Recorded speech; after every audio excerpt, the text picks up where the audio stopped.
Primo ospite Raffaele Padrone, lui è il vice segretario nazionale della UGL FSP Polizia di Stato. Allora Padrone, abbiamo visto proprio la classifica del crimine, gli immigrati che delinquono di più arrivano dal Gambia e dal Mali, non si sottraggono sicuramente romeni, marocchini e albanesi, ma è anche la situazione a Pordenone sta precipitando. Abbiamo visto questi richiedenti asilo che hanno accerchiato una volante della polizia, alcuni appunto sono fuggiti, alcuni hanno negato l'evidenza, ma la colpa a questo punto di chi è? Della politica, delle istituzioni, di noi cittadini o delle forze dell'ordine stesse?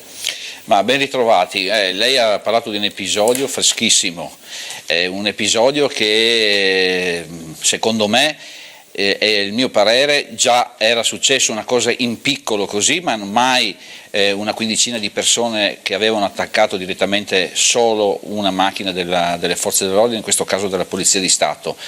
La colpa è nelle leggi attuali, lo ribadisco, fino a che qualcuno dall'altra parte della telecamera che lavora nella politica, non i politici locali o le istituzioni locali, quale questore e prefetto, devono attuare quelle che sono le leggi, e noi che siamo gli operatori della sicurezza dobbiamo attenerci a queste leggi.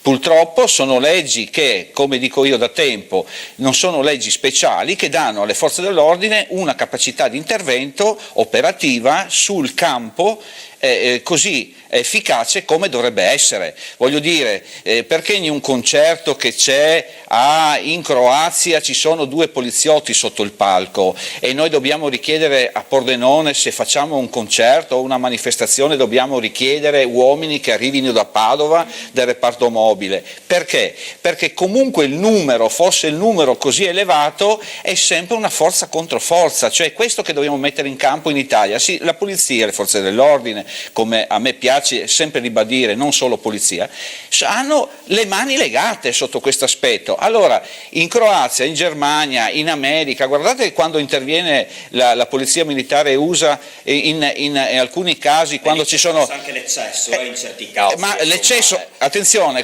non è che noi diciamo dobbiamo essere gli sceriffi. E in questo caso poi le spiego perché.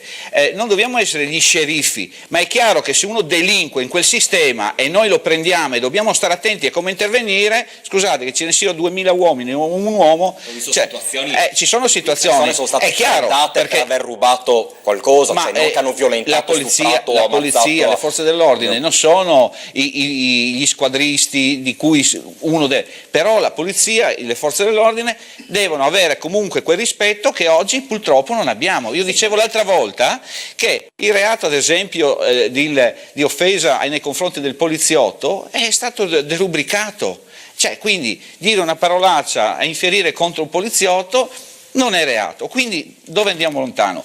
Le dicevo che proprio noi dell'UGL Polizia avevamo chiesto a suo tempo, io l'avevo detto da qua qualche anno fa, la richiesta di utilizzare dei taser, cioè queste pistole elettriche.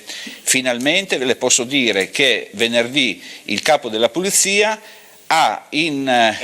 Gabrielli l'attuale ha in programma una sperimentazione di una pistola elettrica, si chiama X2, questo è il modello, con un puntatore laser addirittura, e iniziamo la fase di sperimentazione. E chiaramente la fase di sperimentazione ha delle città dove più i crimini sono violenti, e poi sarà, penso che come lo spray orticante, sarà distribuito in tutto il territorio nazionale. Cioè io sparo e ti mobilizzo? Esatto, non c'è la lotta corpo a corpo, viene meno, quindi il soggetto cade in shock. Io ti punto la pistola e tu cadi. E quindi ti ammanetto senza far male a nessuno, ti prendo e ti porto via. Io anche voglio dire una cosa, fortunatamente l'episodio dell'altro giorno è andato, diciamo, tra virgolette, bene, perché i colleghi, li ho sentiti, stanno bene, e quindi non ci sono queste. Ed è Uno per steward questo. però si è dimesso, Esatto. addirittura. La notizia Perché proprio di... si ricorda cosa avevo delle detto ultime tempo ore. fa? Attenzione che quando andiamo a operare con queste persone in strada, però, c'è il pericolo dell'intervento.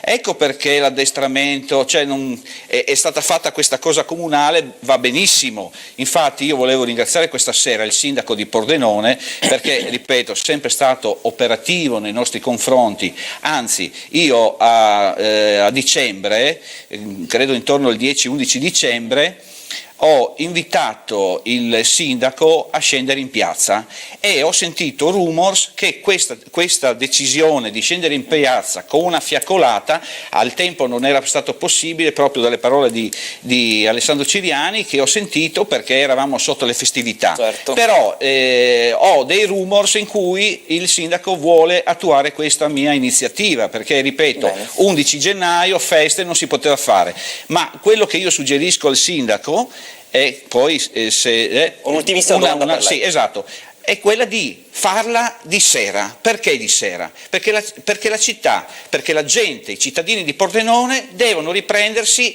la città notturna che attualmente senza di noi sarebbe in mano a questi disgraziati. Questo è il problema. Certo. Quindi vorrei passare proprio nel Parco Querini, dove quel giorno che io ho chiamato il sindaco c'era stata questa retata e questa lotta con questi personaggi, e quindi passare in quei posti come il Bronx ultimamente per poter dire ai cittadini: riprendiamoci la nostra città. E io so che il sindaco, che io stimo questa persona, la stimo perché è l'unica che poi è andata a Roma a chiedere uomini per noi. Bisognerà vedere se poi arriveranno. Ma io ho delle sensazioni Speriamo, che, guardi, adesso il 31 dicembre andranno in pensione altre 10 persone, quindi proprio siamo sul lastrico. Senta, le promesse ci sono. In 30 secondi, Sì. velocissimo, lei sarebbe per la legittima difesa sempre e comunque, modello Meloni, che ha messo appunto nel suo programma elettorale, o per noi deve decidere un magistrato con un giudice se intervenire e quando intervenire e come intervenire? Beh, guardi, se è legittima difesa, parliamo della legittima difesa nella proprietà Certo. privata,